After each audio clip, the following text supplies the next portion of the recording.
Hey guys, it is, sounds like some bad thunderstorm setting in, but it is 6:45 on Sunday night, 29th of October, so it's the final day of for this week, final session of the week too.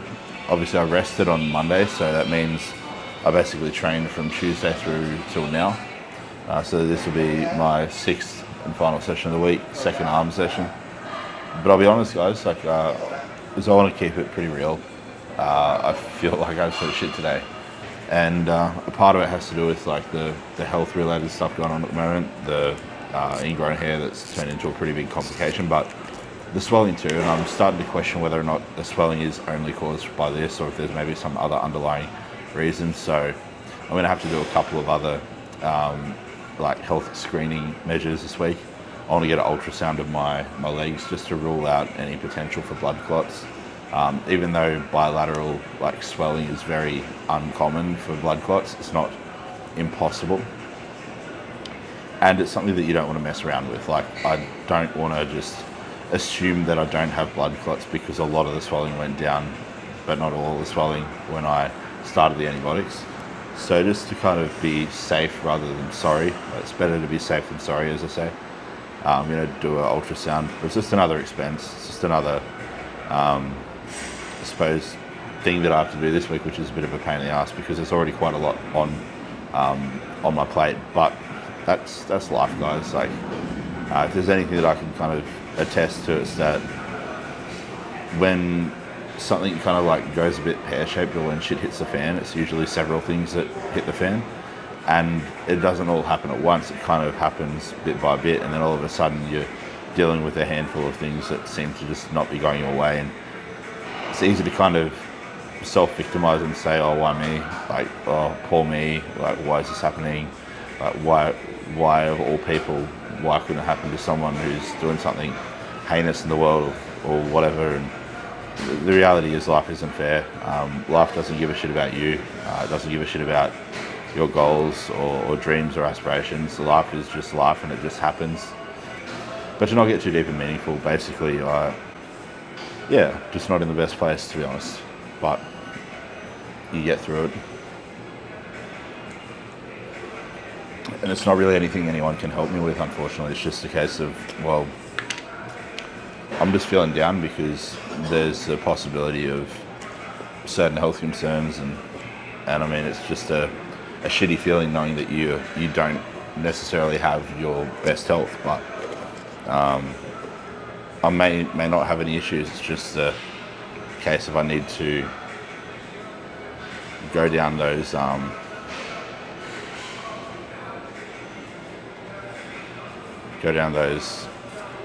routes and basically cross possibilities off.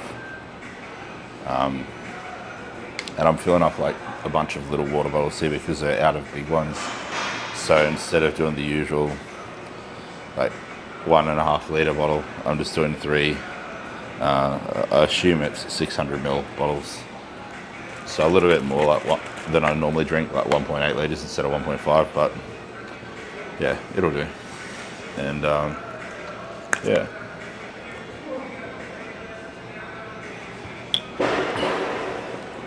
But I didn't mean to start the video on a depressive note.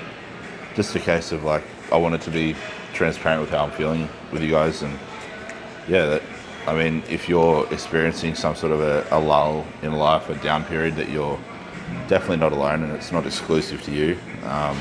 Don't ever let yourself get into that selfish mindset of, oh, nobody understands, nobody's feeling the way I'm feeling, because I can guarantee you that there's several people out there that feel just as bad as I do, if not worse, and same thing in relation to how you're feeling. I'm not trying to invalidate anyone's feelings. I think everyone has a right to feel the way they feel, but don't let it be an excuse to be inactive and to not try to get to the bottom of things and do what you need to do. I'll mix up this last one and I'll see you in the gym. So first working set of 3, same cable as last Sunday when I did this session last, same weight. plate number 10, and I'll just aim to basically, exceed my previous best, which was, let's have a quick look here,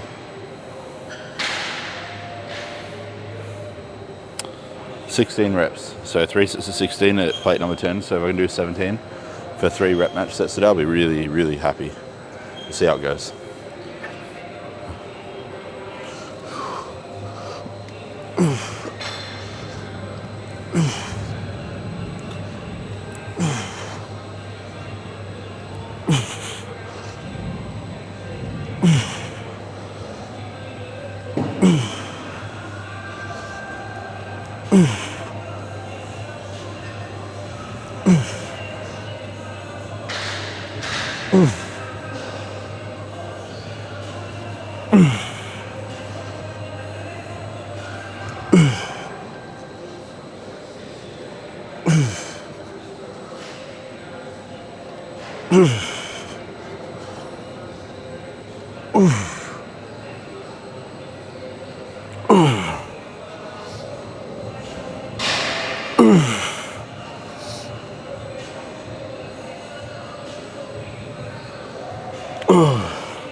One more.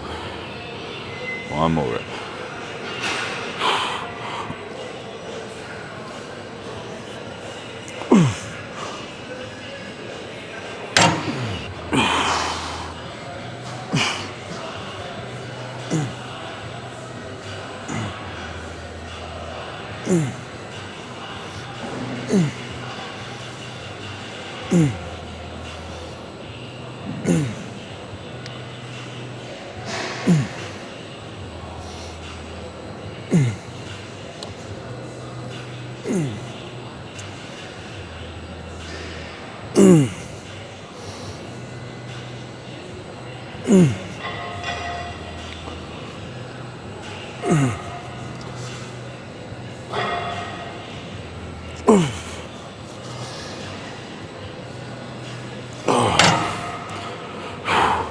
Three more.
Three more.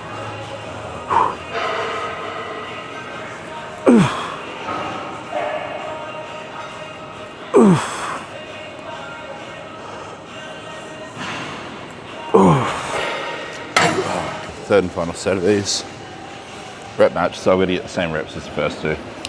17 reps, and really just focusing on the stretch more than the contraction on this one. The next exercise, kickback, I'll do more of an emphasis on the contraction, like I already previously mentioned in last weekend's second arm session. But yeah, time to get it done.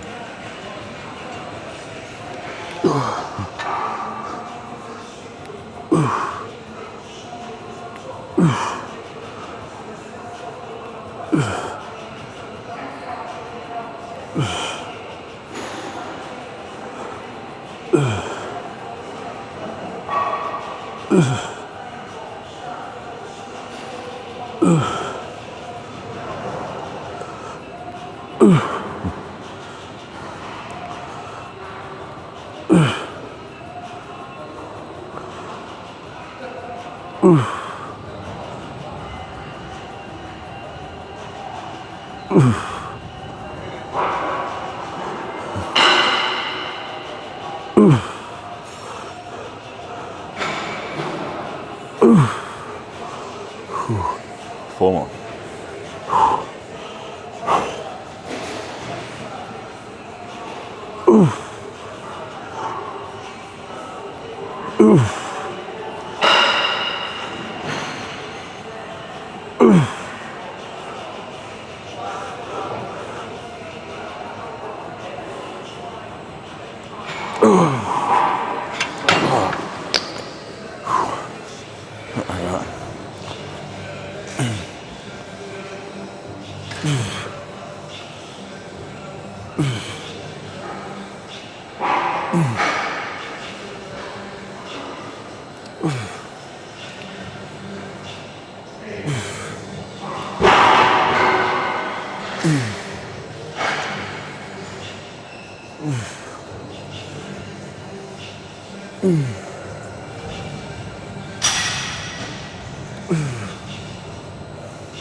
Now, another tricep training tip. When it comes to kickbacks, a lot of people rip on them saying, oh, tricep kickbacks are a terrible exercise for building the triceps. And I kind of get where they're coming from, but I also disagree. I think every exercise has a time and a place, and the kickbacks is no exception to that rule. It's just a matter of, are you performing the tricep kickback in the most effective way possible, or are you doing it one of the most ineffective ways possible? I honestly think using a dumbbell is one of the more ineffective ways. The cable, you get a consistent force profile through a larger portion of the range of motion of the actual movement itself. And on top of that too, you're able to position yourself in a way where you can actually fully take advantage of the shortening of the tricep. And that's the whole point of the tricep kickback, because you're not going to be getting much of a stretch in the tricep if you're in a lot of shoulder extension. You need to be in shoulder flexion for that. So you need to be doing an overhead tricep movement to do that. But you can really focus on just emphasizing loading that peak contraction if you perform this correctly. And what I mean by that is leaning back like this, holding onto something for support and stability, and then bringing your humerus or extending your humerus, the angle of your humerus, beyond the point of the midline of your torso. So you're in a lot of shoulder extension in that starting position, and then you're just locking or extending the arm to lock the elbow out. And that last portion here where you fully lock the elbow out while that shoulder or that arm, that humerus is in extension, you're going to be able to really target that tricep. Like this.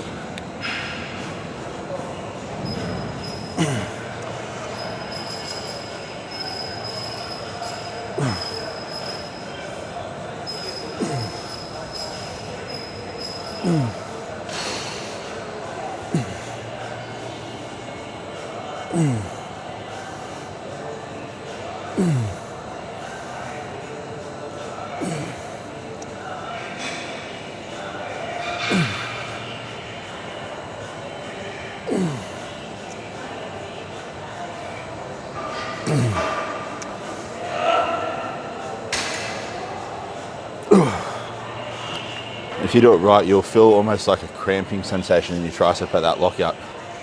Like a very, very, very tight feeling.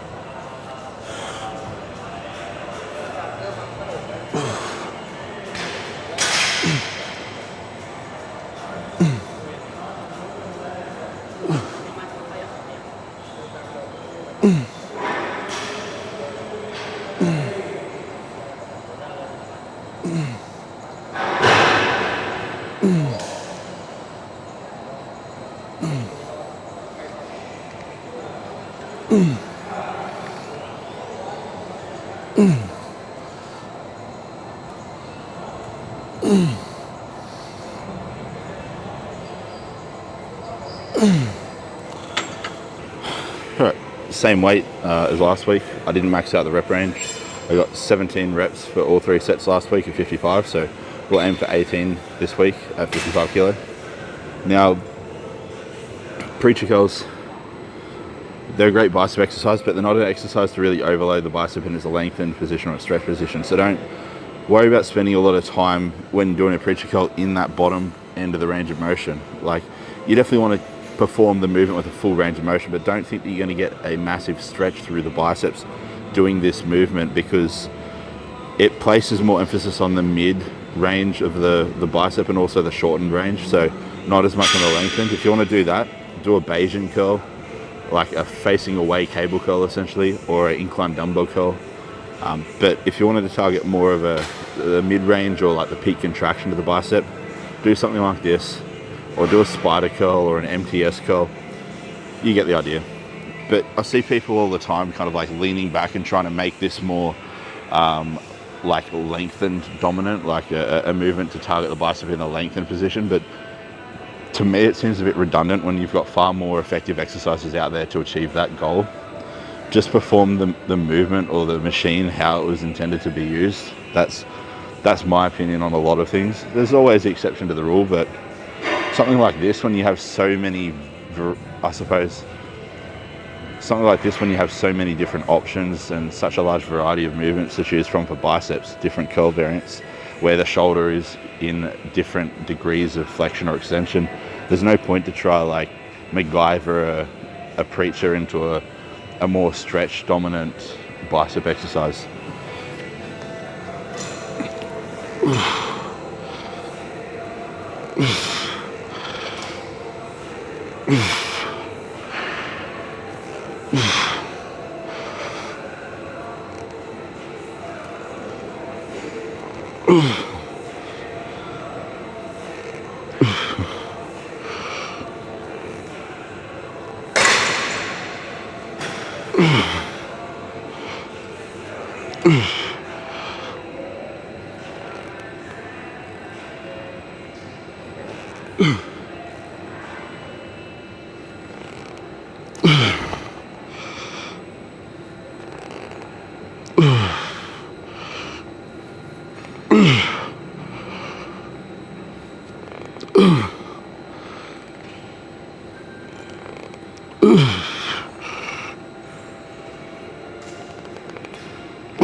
Four more.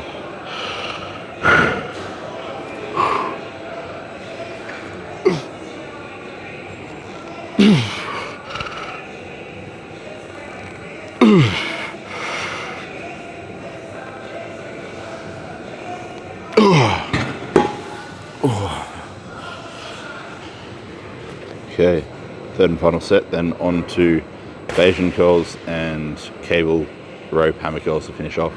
Just hit the brachialis a little bit because it doesn't really get much TLC in the more conventional curl patterns.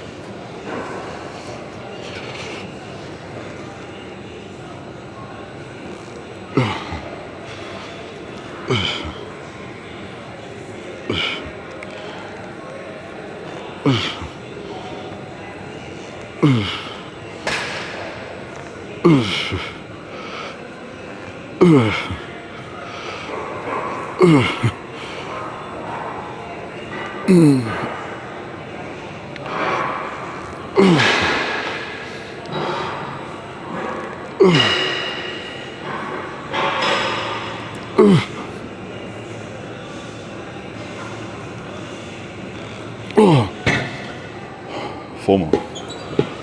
Whew. Definitely got a good bicep pump today.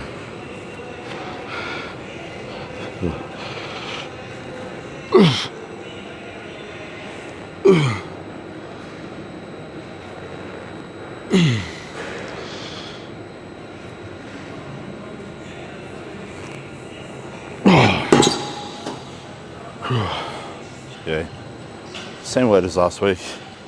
Just only scraped into the rep range and got 12 reps, I believe, so I'll aim for 13 today.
Looks like I might have to settle for what I got last week.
Now instead of the usual cable rope hammer curl, I'm going to try a preacher hammer curl because this machine has like articulating handles. I want to see what it feels like. We'll go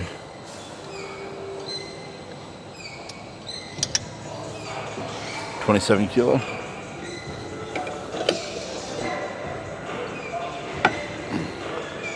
Actually feels pretty good. I'll just have to bump it up a little bit.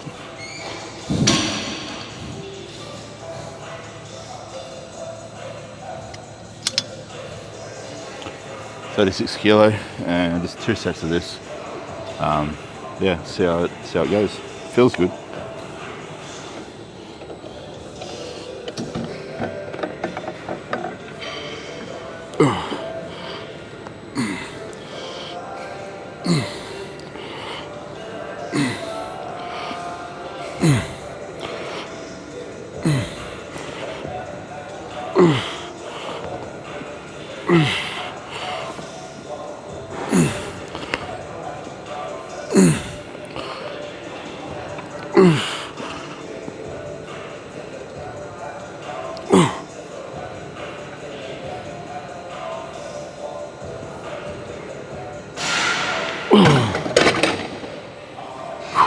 One more to go.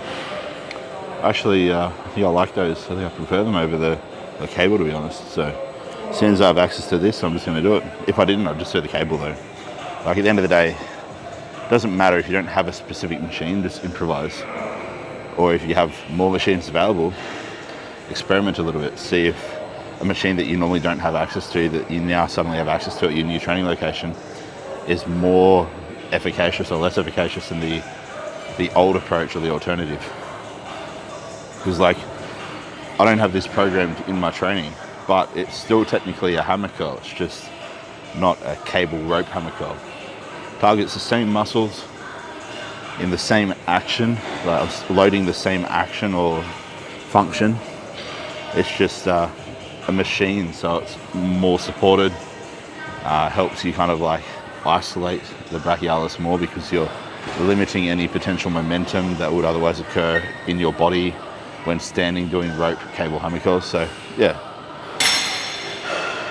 But yeah, if I didn't have access to this, I'd just like do cable rope hammer curls. There's nothing wrong with them.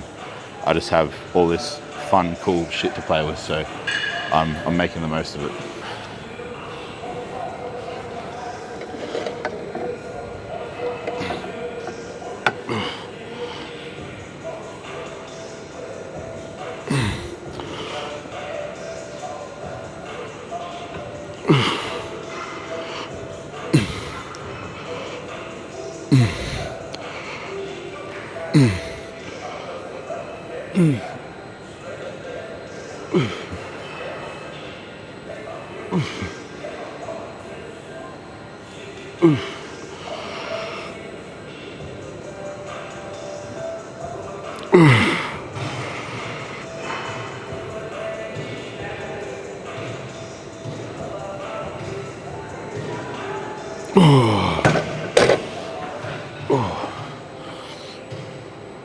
You know what, I might finish off with some calves. I won't film it, but I'll just do like 2 sets of calves. I'm going to just, instead of hitting calves twice a week on like my chest focus days, I'm just going to hit calves every day just for like 2 sets. That way I'm getting like a total of like 12 to 14 sets per week on calves, so that'll be sufficient. and it won't be mind-numbingly boring, because I find sitting there in a session doing like 5 sets of calf raises just gets real boring real quick, and I almost like completely lose interest and struggle to push myself to any kind of like high level of effort. So yeah, beyond those first 2 sets, it just becomes redundant to me mentally. So I'm gonna do that, but I'll wrap the video up here, guys. So thanks for watching, and yeah, see you in the next video.